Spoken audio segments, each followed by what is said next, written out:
Joining me now is the governor of Hawaii, Josh Green. Governor, what's your reaction to the statement from Hawaiian Electric Company? Well, thank you for having me. Right now, we are investigating on the second day after the crisis. So that was on the 10th of August. I asked my attorney general, ordered her, in fact, to do a comprehensive review and subsequent investigation into everything revolving around the fire. So we'll get to the bottom of it. Right now, yes, the county and HECO, the energy company, are sparring about who is responsible.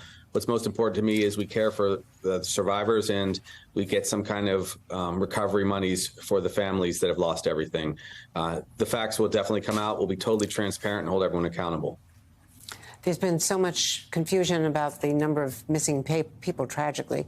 Do you have an updated number of how many people you're still trying to find?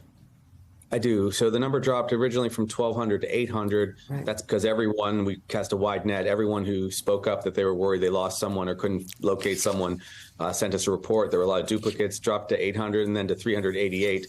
That number is certainly under 300 now. And the number of missing reports is more like a third of that, missing people to the county. So about Monday, we expect to have a new number from the FBI.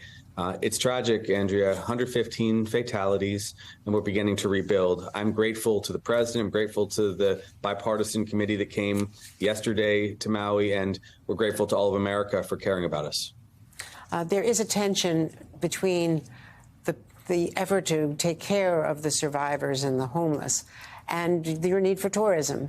And there's also concern that some tourists were relocated immediately, even to Honolulu, and are being treated better than the residents who are homeless. How do you deal with that? Well, we're trying to treat everyone absolutely equally, as any citizen of our country would need to be treated, as anyone who was here in any capacity would need to be treated.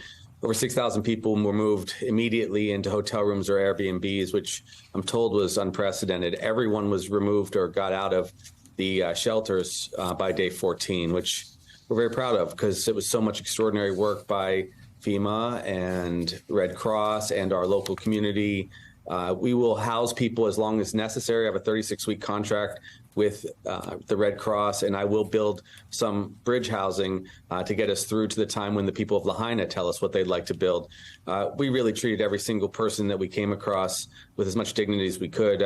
I provided some medical care to some homeless individuals that were on the edge of the village, somewhat charred in Lahaina. And then I saw one of those gentlemen who was, yes, in a hotel along with 6,000 people who had homes that were burned, and he was alive. And we're grateful for all of the healing that we can do.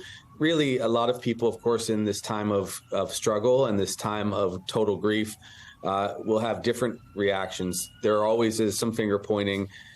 Truth be told, this was a natural disaster. The fire occurred, God knows the specific details of the beginning, and we'll try to find that out. But in an era of extreme climate, when you have a storm with 81-mile-per-hour winds that created a fire hurricane, we have to acknowledge that we are in a different world now. And that is why you're seeing that kind of fire. The winds, and I've heard this from the survivors, roared that fire past them faster than their cars could drive in some cases. It was a miracle that people got to safety. But like I said, we will never make an excuse. We will find better ways to protect people. But I hope it will be a global conversation about the reality on the ground, because people can be saved if we're better.